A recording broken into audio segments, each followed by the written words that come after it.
Close your eyes and picture a villain. Maybe you see a shadowy figure in a black cloak, a dictator shouting from a podium, or a criminal plotting in the night.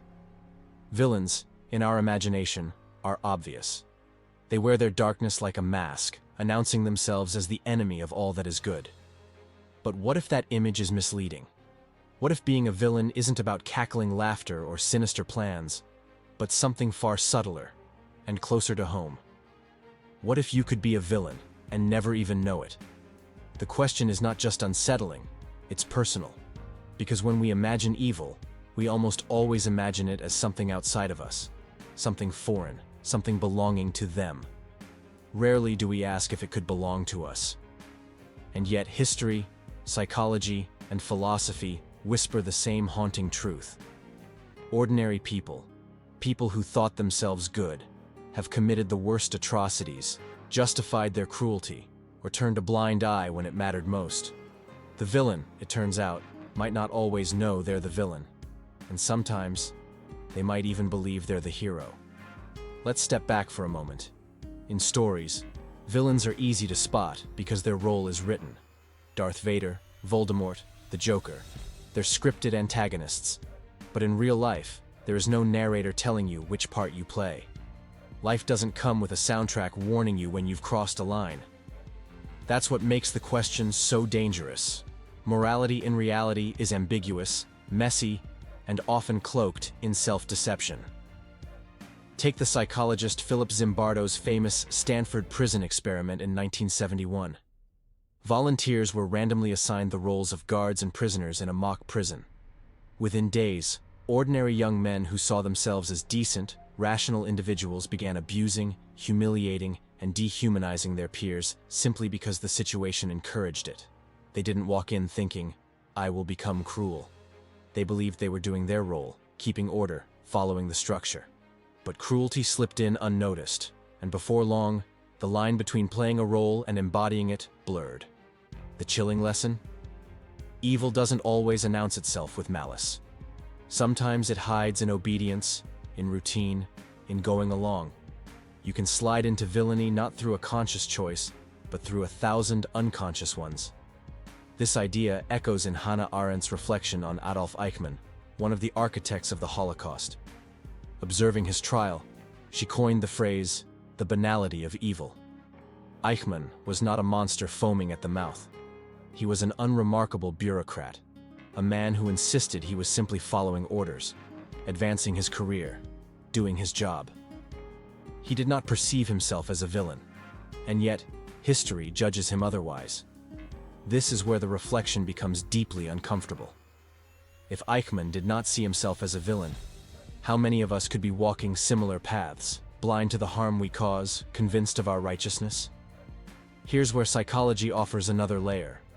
Carl Jung warned that each of us carries a shadow, the repressed side of our personality that we refuse to acknowledge.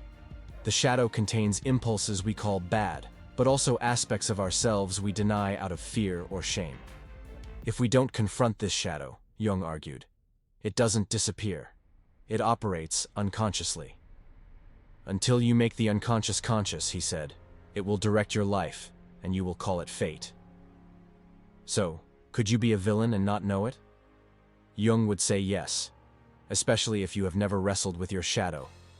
If you deny the possibility of cruelty in yourself, you become more vulnerable to acting it out blindly. The person who insists, "I could never do harm," is often the one least prepared to notice when they do. But let's ground this in everyday life, because villainy is not only about grand historical crimes. Consider gossip. You share a rumor that damages someone's reputation, not out of malice, but perhaps out of boredom, amusement, or the need to fit in. In your mind, you're just talking. To the other person, you've become the antagonist of their story. Or consider parenting. A parent who loves their child deeply may impose crushing expectations, believing it's for their good. Years later, that child might look back and see their parent as the source of pain and limitation. Was the parent a villain?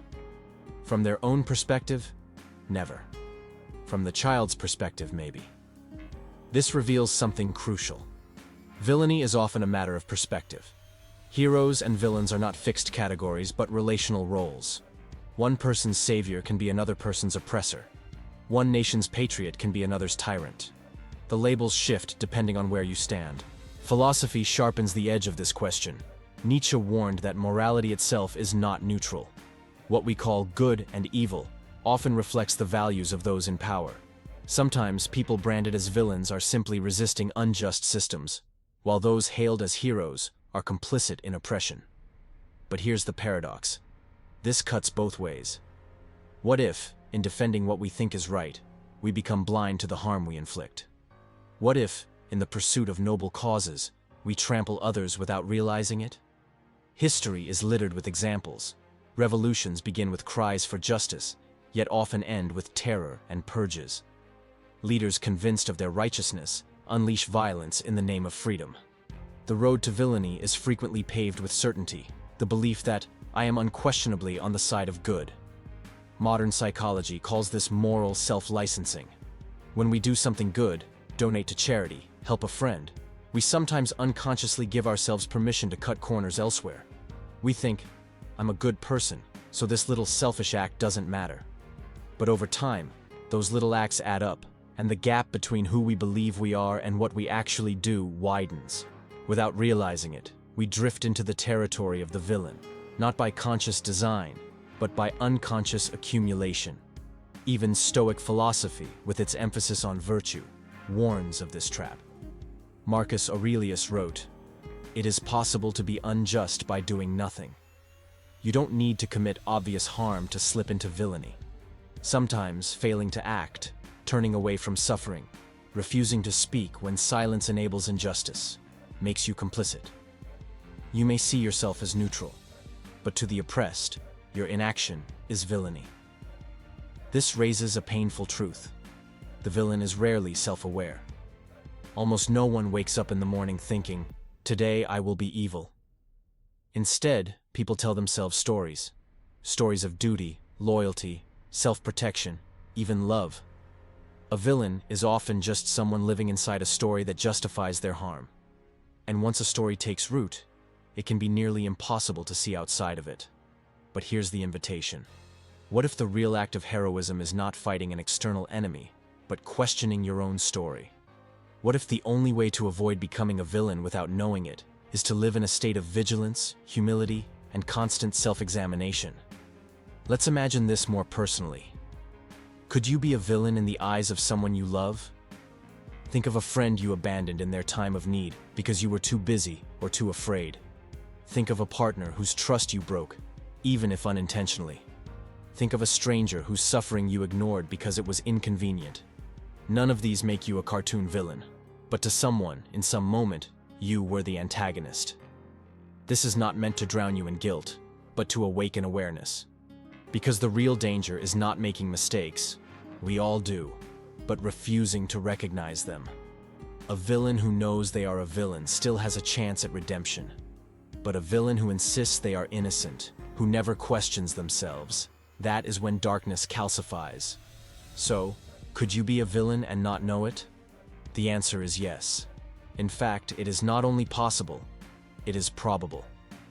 At some point in your life, you have already played the villain in someone else's story, whether you realized it or not. The deeper question is, what will you do with that knowledge? Will you deny it and risk repeating it?